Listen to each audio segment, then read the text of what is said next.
I can't believe it's not Painting Bacillus, a microbial mystery starring Enterbacter Ludwigii and Kieran Seavey, which is me. So, this project has had a lot of twists and turns. It's been a true mystery.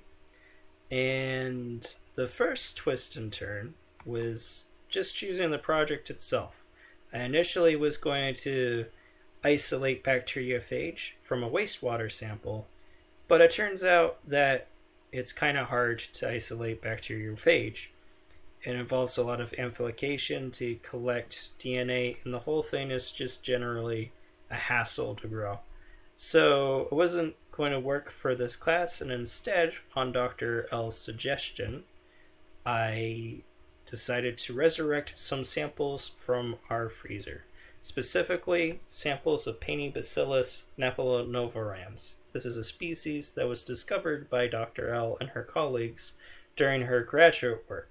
So, up in the salt marshes in New York, they collected soil samples from petroleum and other hydrocarbon contaminated soil, and they were looking for microbes that could degrade hydrocarbons.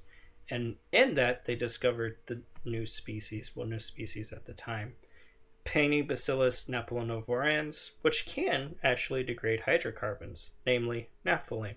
So I was going to resurrect the sample from the freezer, because it's kind of important to pull samples from the freezer from time to time just to see if they can grow. And then I was going to see if it could degrade naphthalene. And this is just repeating what I just said. The only thing to add is the ID in the freezer was PRN1, just for further reference, future reference.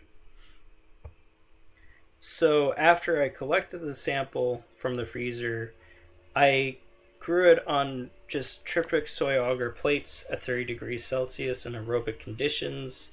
And I only subcultured it once because we were pretty sure it was a pure culture we were working with, and thus I only subcultured it to get a fresher sample for genetic sequencing.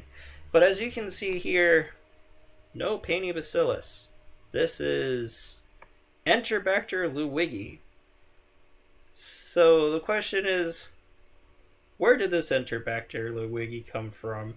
And also, can we do stuff with this Enterbacter Ludwigii? Like, can we use it as a teaching strain? And we'll answer those questions over the course of this presentation. Just another thing I'd like to point out is this Enterbacter cloacae is the second most common thing here, 6%. So this is indicative of a pure culture.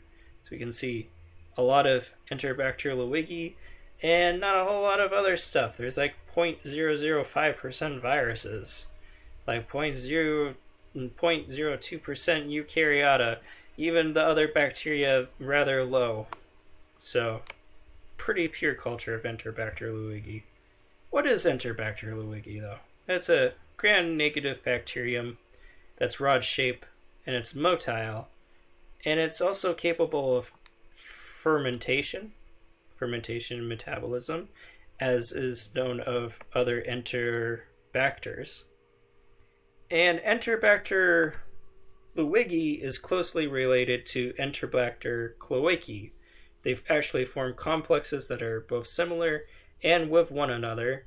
And really, Enterbacter Ludwigii was discovered just because it can grow in myo-inositol and 3-O-methyl-D-glucopyranose mediums, and Enterbacter cloacae couldn't.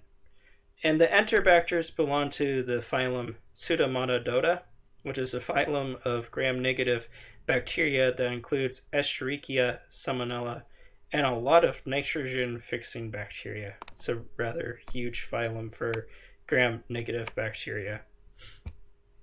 So the comprehensive genome, because I had a pure culture, the genome length, around 5 million base pairs. And didn't find any chromosomes or plasmids, which seems shocking at first, but honestly isn't too shocking a result.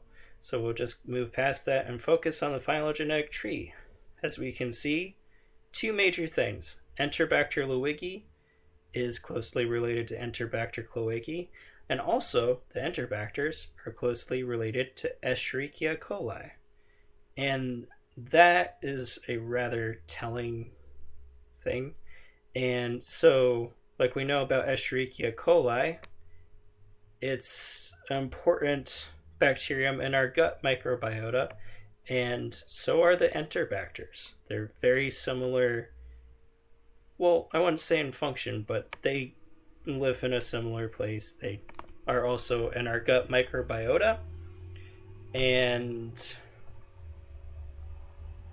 moving on from that, the culture itself, I'm not going to list these bulletin points because repetitive, but we have white cultures. They're circle shaped, and it's kind of hard to tell from the side view, but they are raised a bit, and they're white, and they are filled completely.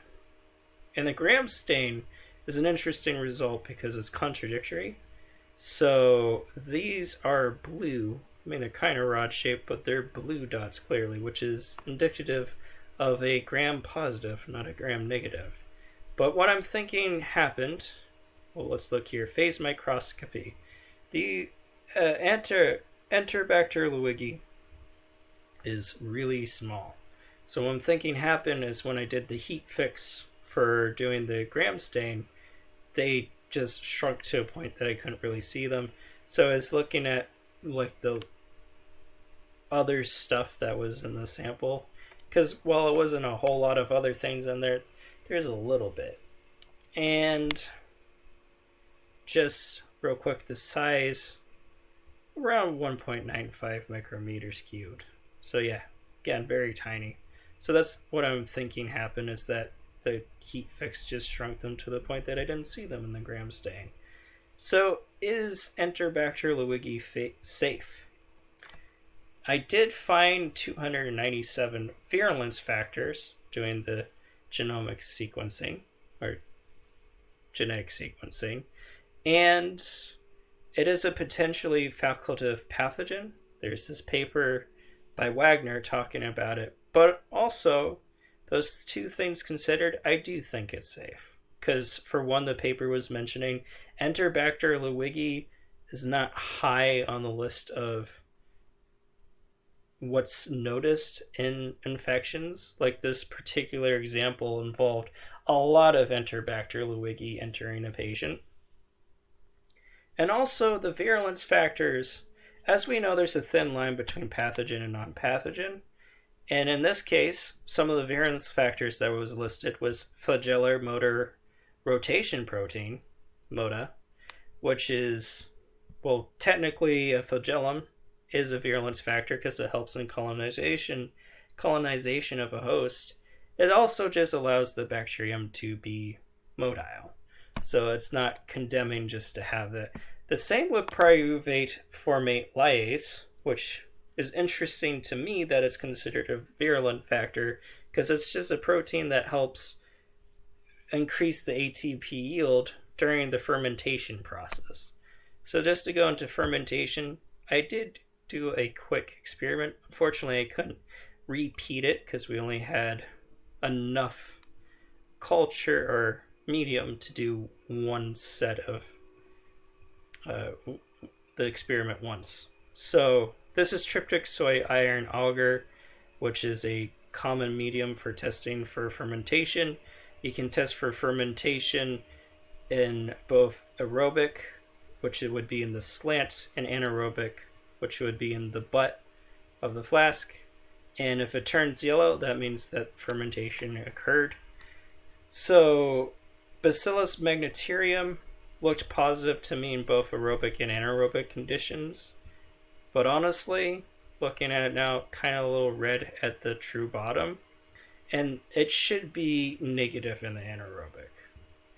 So that said, I would like to repeat all of these again, especially like Escherichia coli should be positive throughout, and I only saw yellowing in the anaerobic.